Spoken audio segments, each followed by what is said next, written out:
지역의 이슈를 분석해보는 시간 헬로 이슈토크의 김세진입니다.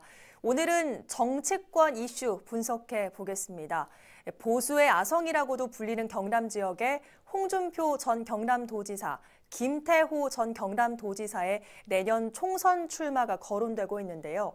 이를 두고 개인의 정치적 야망을 위해 험지 대신 텃밭을 이용하는 것 아니냐, 국회의원이 지역을 기반으로 하는 게 당연한 것 아니냐, 이렇게 갑론을박이 심화되고 있습니다.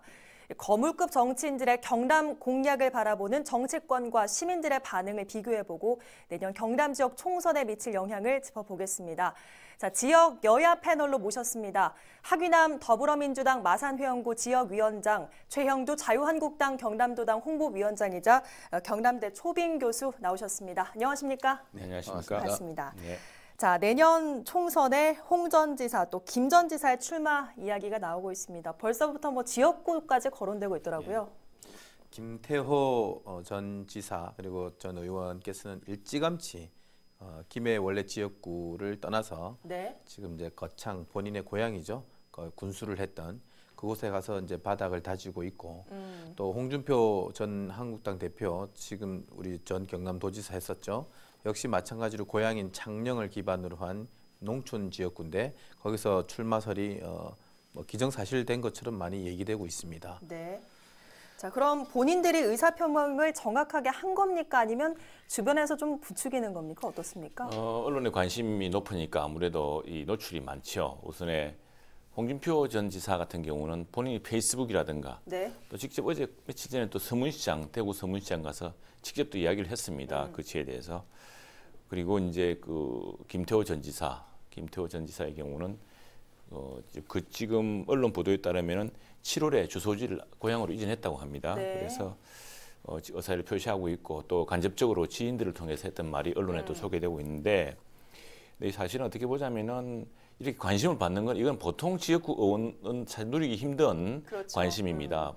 보통 동네 국회의원 같으면은 이런 관심도 없습니다. 이거 워낙 거물들이 되어 놓으니까 고향에 가는 게 맞느냐 아니냐.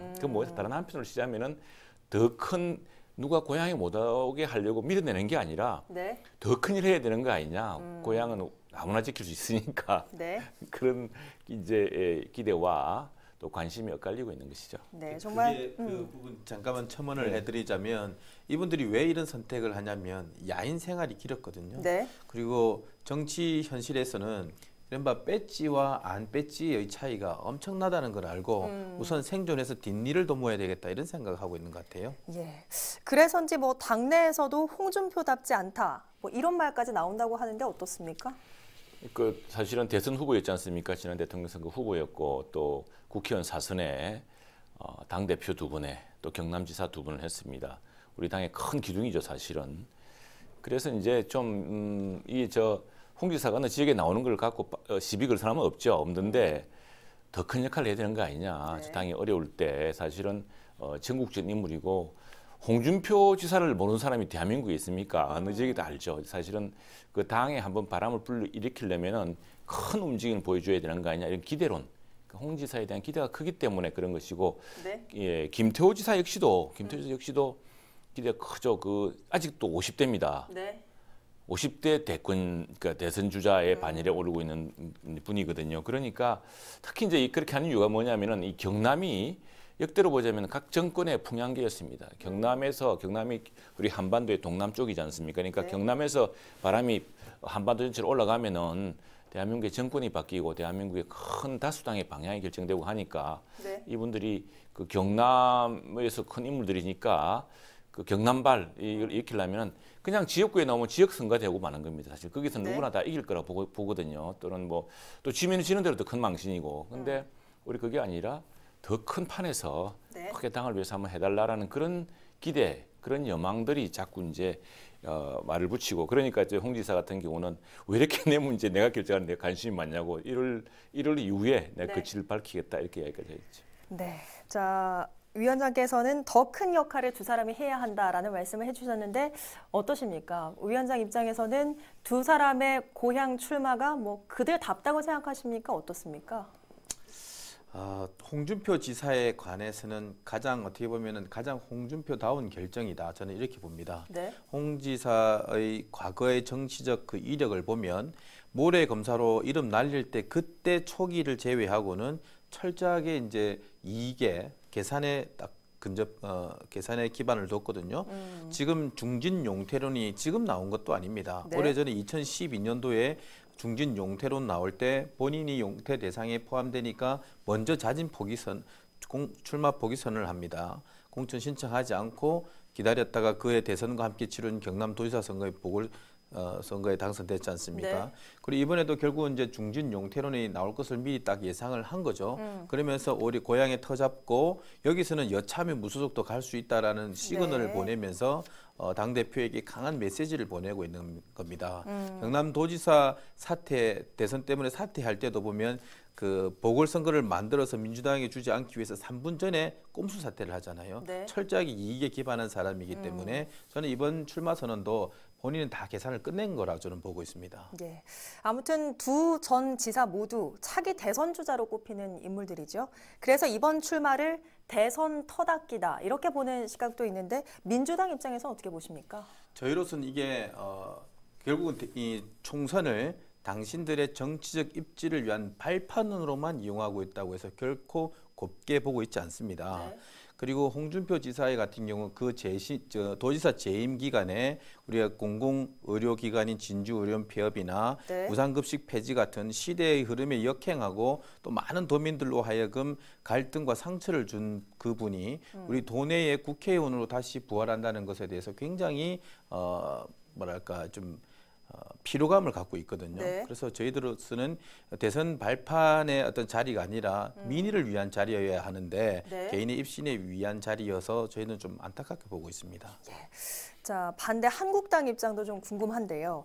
이번 출마 지역구를 볼 때 대권 가도로 가기 위한 교두보 확보로 보십니까? 어떠십니까? 큰 욕심이 있겠죠. 있고 다음에 이제 뭐 요즘 홍 지사는 현인이라는 가수가 있습니다. 고향말리. 네. 이제 사실 누구나 수구 초심이 있죠. 누구나 고향을 향한 마음이 그리움이 있는 건데 지금 아직까지 수구 초심을 이야기하기에는 젊으신 분들이어서 뭐 당 입장에서야 지금 우리는 아마 그 한국당 입장 이런 것 같은 대체적인 여론은 이분들이 사실 어디 나와도 되실 분들이고 어디 나와서 당의 전면에 나서주길 바라는데 만일 이분들이 각 지역을 고향을 딱 택해서 거기서 해버리면은 이 자유한국당 선거가 경남 선거에 갇혀버립니다. 네. 경남에서 이 건물들이 경남에 해가지고 그러니까 이게 이 동남풍을 일으키는 진원이 돼야 되는데 오히려 그분들이 여기 고향에 나오네 안 나오네 그 정치적 거물답지 않다 뭐 이런 평판들 이런 것들이 오히려 선거판을 좁혀버릴 가능성이 있습니다. 그래서 아마도 근데 지금 저는 뭐 순수하게 보고 싶고요. 홍 지사나 또 김 지사의 경우는 고향에서 한번 발판을 이제 더구나 마지막 큰 어떤 도약을 위한 발판을 만들겠다는 또 보는데 근데 이 정치적으로 보면은요. 김무성 전 대표 그런 이야기를 했습니다만 근데 노무현 대통령 험지인 줄 알면서 3번이나 싸워가지고 결국 대통령이 됐습니다. 그렇게 해서 인심을 얻어 나가는 거죠. 정치라는 게 보니까 저도 오랫동안 이 정치 분야의 취재도 해보고 또 직접 구경도 해보고 약간 몸담아 보니까 이게 큰 시대의 명분, 대의 명분이라는 게 있어요. 국민적 여망을 안아야 됩니다. 국민적 여망이라는 게 당시에 이제 노무현 대통령이 됐던 것은 국민 통합 이런 것들은 여망이 있었던 것이죠. 마찬가지로 이 지역에서의 근데 텃밭을 근거로 더 큰 걸 간다. 이건 사실은 당장 근시안적으로는 그렇지만 길게 보자면 더 크게 갈 수 있을 것이냐. 근데 호남에 정동영 의원이 있습니다. 정동영 의원. 정동영 의원의 경우는 대선 후보를 했죠. 근데 이분이 사실은 모두 말렸는데 대선 후보 떨어진 뒤에 바깥에 야인으로 있는 게 굉장히 좀 견디기 힘들었나 봅니다. 그래서 전북의 보궐선거 나자마자 바로 돌아갔습니다. 대부분 사람들이 말렸습니다. 왜냐? 근데 저는 그 선택의 결과 정동영 의원은 다시 대선 주자의 반열에 오르지 못하고 있습니다. 그때 당을 위해서 야인으로 있으면서 어떤 분투하는 모습들 이런 게 있었다면 아마 2012년에 문재인 후보와 경선을 했을 수 있다고 봅니다. 그런데 그래서 이게 사실은 텃밭을 하면 쉽게 이길 수 있겠지만 또 그게 쉽게 이길 수 있을지도 모릅니다. 당내 또 경선이 있기 때문에 그렇기 때문에 오히려 길게 보고 멀리 보는 것이 당장은 불리해 보일지라도 당장은 좀 확률이 위험성이 있다고 할지라도 오히려 큰 정책 발판을 마련하는 데는 더 도움이 되지 않을까 그렇게 생각합니다. 예. 자, 그러면 지역민의 입장에서 좀 본다면 거물급 정치인이 당선되면 거물급 아닌 정치인이 당선되는 것보다 도움이 좀 됩니까? 어떻습니까?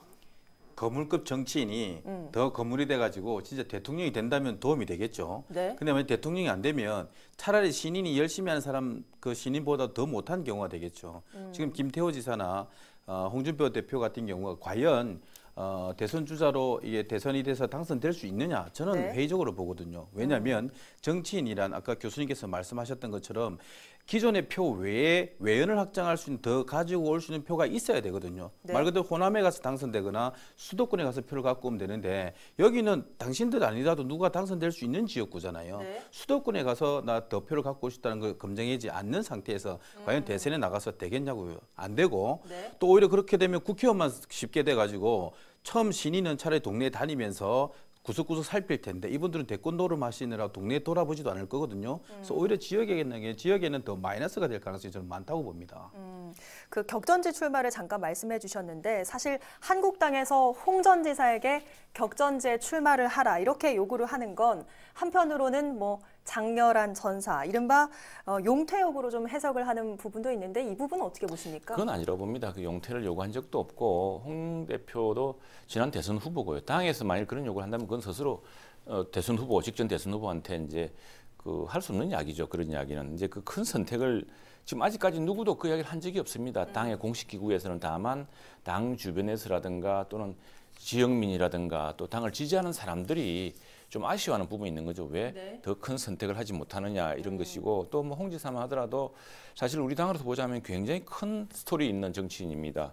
그 책의 변방이라는 책을 쓰는데 사실 굉장히 어렵게 흑수저 출신이거든요. 거기다가 모래시계 검사였죠. 그래서 이제 큰 또 정치적 경력도 쌓았고 그래서 사실 잘 가꾸면은 그리고 요즘은 뭐 유튜브 돼서 공감 능력도 참 또 출중한 분 아니시겠습니까? 그래서 저는 홍 대표가 결국 1월 말쯤에 최종 거취를 이야기했다고 했는데 아마 이 국민적 여망이랄까 혹은 당을 지지하는 사람들의 여망이나게 모이면 그 여망을 따라갈 거라고 생각합니다. 그래서 지금 이야기 나온 것은 뭐 당의 공식 입장도 아니고요. 당에서 어떻게 이렇게 해라 저렇게 해라 이야기한 적도 없고 더 큰 정치를 바라는 그 지지자들 또 당의 그 주변들의 여론이 지금 그런 인상을 주고 있을 뿐입니다. 예, 자 말씀처럼 홍 전 지사는 1월 하순에 뭐 결정을 한다고 했는데 현재까지로 봐서는 두 전 지사의 출마 지역구 변경은 없을 걸로 보입니다. 자 그러면 홍 전 지사도 또 김 전 지사도 진정성 있는 모습을 좀 보여줬으면 좋겠다는 생각이 드는데 어떻게 보십니까? 굳이 저는 그 두 분을 비교를 하자면 차라리 김태호 전 지사는 고향에 가서 중앙 언론 크게 노출 없이 바닥을 다지고 있거든요.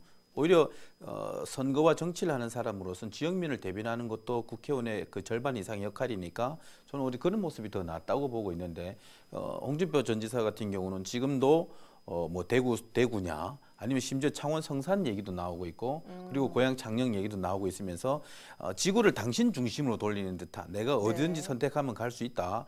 이런 모습은 뭐랄까 이제 거물 정치인으로서 인기가 있어서 그럴지 모르겠지만 그건 역시 조그만 인기에 불과한데 오히려 지역민의 대변이라고 하면 어떤 지역을 그 특성을 가지고 어떻게 대변할 것인가를 지금부터 만약 정한다면 그곳에서 뼈를 묻고 바닥을 다니는 그런 자세가 필요하지 않겠는가 저는 그렇게 보이고 그렇지 않는 것은 결국 대선을 가기 위한 발판이다. 이건 유권자를 무시하는 거잖아요. 예. 자 그러면 현재 한국당에서는 두 전 도지사 지역에서 출마 의사를 밝힌 분들이 누가 있습니까? 예, 우선 밀양 창녕 이게 이제 창녕이 아니고 밀양 창녕 함안 의령 4개의 군이 맞습니다. 4개 시군이 합치진 건데 이게 조혜진 전 의원이 있습니다. 아직 복당이 완성되지는 않았죠. 그리고 또 당에서는 중앙위원회 국제위원장을 맡아온 또 박상웅 정위원장도 있습니다. 그 창함양 산청 그 함산 산청 저기 합천에서는 지금 현재 강석진 현역 의원이 있습니다. 그리고 도당위원장을 맡고 있고요.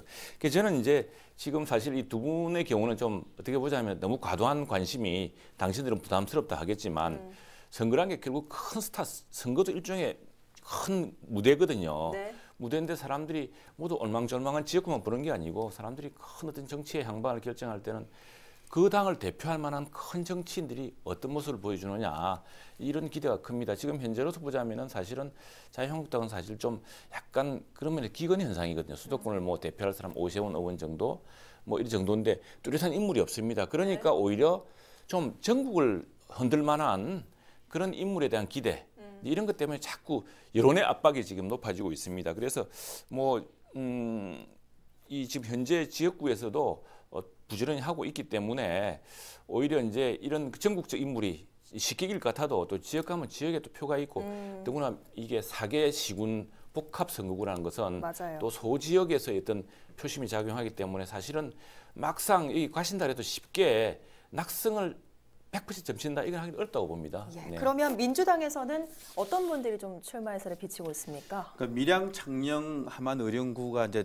특별한 곳인데 여기는 과거 지난 선거에서 저희 민주당에서 후보를 내지를 못했습니다. 네. 그래서 한국당 엄영수 의원이 41%를 받았고 무소속 조혜진 의원이 36%를 받아서 차이가 안 났습니다. 네. 바로 이재미 홍준표 전 지사가 여기를 택하는 이유죠. 이번에는 무조건 저희 밀양 지역에는 조성한 지금 현재 지역위원장이 준비하고 있거든요. 그렇다면 정당 지지율을 봤을 때 30% 내외의 득표가 가능한 곳이에요. 네. 그럼 설령 한국당 공천을 못 받아도 무소속으로 나가면 충분히 승산이 있다고 이미 계산을 끝낸 듯한 느낌을 저는 받고 있거든요. 네. 그다음에 거암산 지역 같은 경우는 저희 권문상 지역위원장이 앞번에도 출마를 했었고 이번에도 준비를 하고 있습니다.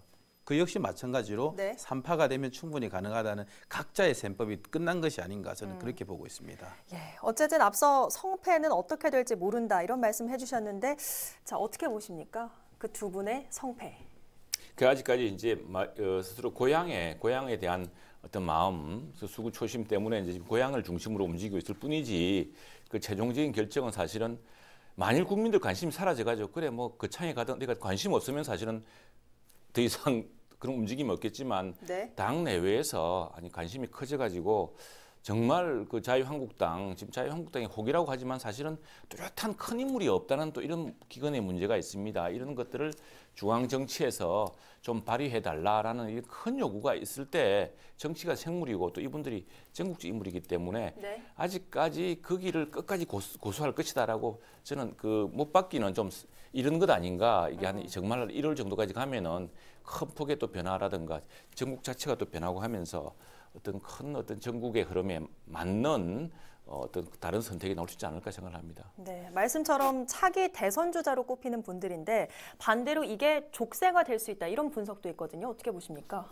그렇죠. 족쇄가 충분히 될 수가 있죠. 왜냐하면 결국은 자기 대선을 위해서 당의 방침을 따르지도 않을 수도 있거든요. 만약에 공천을 안 주었을 때 무소속으로 나가게 됐을 때는 당의 방침을 따르지 않는 그런 프레임을 받기도 하고 만에 하나 3분직에 의해서 제3의 결과가 나왔을 때는 엑스맨이 될 수도 있는 거거든요. 네. 그래서 자기의 정치 생명을 어떻게 보면은 좌우할 수도 있는 그런 중대한 기로에 놓이게 되는 것이고 무엇보다도 국회의원 선거 본연에 지역을 위한 비전을 무엇을 내놓을 것인가 숙제가 되겠죠. 네.